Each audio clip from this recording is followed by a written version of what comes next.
हमने money matters में बात करनी है जिसका ताल्लुक पाकिस्तान की मईशत से है, बरामदात से है। पाकिस्तान की यूरोप को होने वाली बरामदात हमारी मजमूई एक्सपोर्ट में एक बड़ी हैसियत रखती हैं और माली साल 2030 में पाकिस्तान ने यूरोप को 8.188 अरब डॉलर की बरामदात 2023 की मैं बात कर रही हूँ उसमें की हैं और 2024 में ये कदरें बढ़ी हैं और ये बढ़कर 8.240 अरब डॉलर तक जा पहुंची। और रवा माली साल की अगर हम बात करें तो इसके लिए अंदाज़ा ये लगाया जा रहा है कि बरामदात बढ़कर 8.86 अरब डॉलर्स तक पहुंच सकती हैं। अहम बात यह है कि इन बरामदात में से तकरीबन 85% अशिया जो हैं वो यूरोपीय मंडियों में बगैर कस्टम ड्यूटी के दाखिल होती हैं। उसकी वजह यह है कि हमें ये कंसेशन हासिल है कि हमारे पास GSP प्लस स्टेटस मौजूद है। अब ये GSP प्लस स्टेटस खुदा न खासा अगर हट जाता है या फिर नई पॉलिसीज़ बन जाती हैं तो फिर पाकिस्तान की बरामदात जो यूरोप के लिए हैं उनके ऊपर क्या असर पड़ेगा एंड देन ओवरऑल पाकिस्तान की मईशत के ऊपर क्या असर पड़ेगा, इसको हमने आज डिस्कस करना है मनी मैटर्स में। फरहान बुखारी साहब हमारे साथ मौजूद हैं, उनकी तरफ चलते उनसे बात करते हैं। अस्सलाम वालेकुम, कैसे हैं आप? ठीक ठाक हैं? ये जो इस वक्त सिचुएशन है पाकिस्तान की बरामदात यूरोपीय मंडियों के लिए, वो तो GSP प्लस स्टेटस की वजह से हमें पता है हमें कंसेशन मिलती है और बहुत सारी ड्यूटीज़ हमें अदा नहीं करनी पड़ती हैं। तो अब फ्यूचर में क्या होने वाला है इस GSP प्लस स्टेटस को देखकर?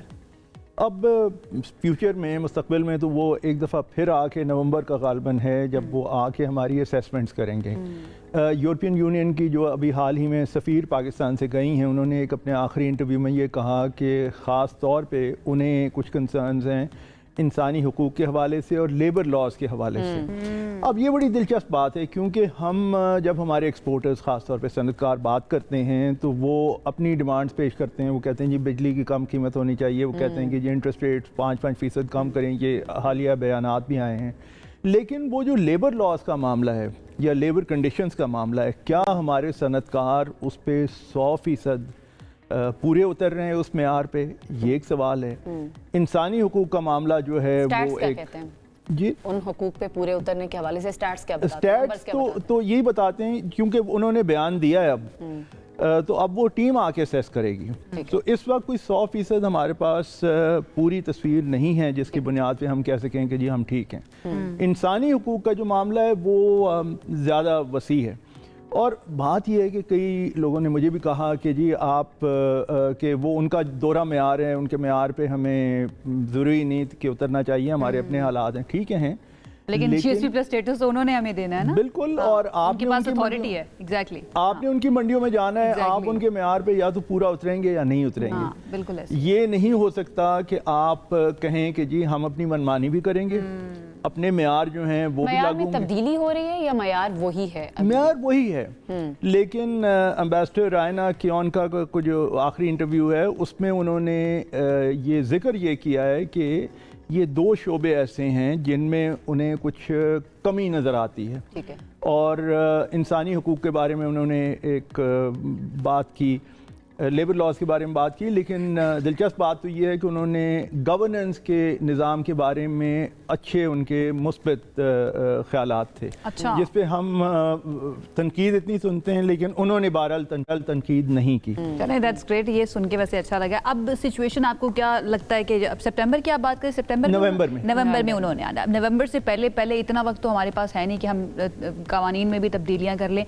क्या हम अपने रवैयों में तब्दीली करके या फिर निगोसिएशंस के थ्रू दोबारा से अर्न कर सकते हैं GSP प्लस स्टेटस को, या फिर ये हमारे आने की बात है जो उनका बयान है और जो असेसमेंट टीम आएगी हमारे पास कुछ होगा नहीं उनको दिखाने के लिए? ये किसी हद तक परेशानी की बात है और अगर हम इतना ही कर लें कि कुछ शुरुआत नहीं करें, एक खाका बना के दुनिया के सामने पेश करें कि ये चीज़ें वो हैं जो कि हमारी शॉर्टकमिंग्स दुनिया आके हमें क्यों बताती है, मुझे ये समझ नहीं आती है।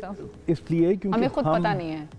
हमें पता है, हमें पता है, लेकिन जो एक्सपोर्टर्स बात करते हैं इंटरेस्ट रेट की और बिजली की, उसके अलावा कोई तीसरी बात ही नहीं उनसे सुनने में आती। आप उनके बयानात सुन लें जो हालिया हफ्तों में। कॉम्पिटेंस का मसला है, ये नेग्लिजेंस इसको हम कहेंगे अगर आप कह रहे हैं कि पता है हमें, या फिर इंटेंशन का मसला है?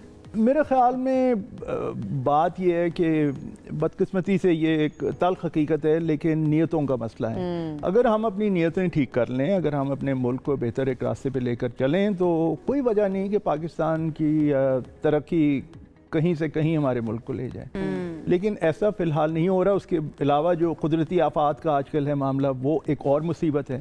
और NDMA के चेयरमैन ने तो अब कह दिया है कि अगले साल शायद इससे ज़्यादा बड़े सैलाब आएँ। तो सवाल ये है कि क्या अगले 12 महीने में या 8-10 महीने में हमारी कुछ सोच और तैयारी है कि हम उस मंजिल तक पहुंचने से पहले कुछ सेफ गार्ड्स ऐसे बनाएं जिससे नुकसान से बचा जा सके। तैयारी करना बहुत ज़्यादा ज़रूरी है ना। चैलेंजेस जब सामने हो और फॉर श्योर हो, नविश्ता दीवार हो कि भाई ये चैलेंजेस आने हैं, तो उसके बावजूद आप तैयारी ना करें तो फिर ये आपकी अपनी गलती है। खैर, बहुत शुक्रिया फरहान बुखारी साहब हमारे साथ मौजूद थे। इस इंपॉर्टेंट इशू को हमने डिस्कस किया है। मकसद ये होता है कि हाईलाइट किया जाए ताकि कंसर्न हलकों तक ये आवाज़ें जो है पहुँच जाए और उसके ऊपर काम किया जा सके। हमें इजाज़त दीजिए क्योंकि वक्त ख़त्म हो चुका है। इंशाल्लाह आपसे मुलाकात करेंगे कल। अपना ख्याल रखिए। अल्लाह हाफिज़।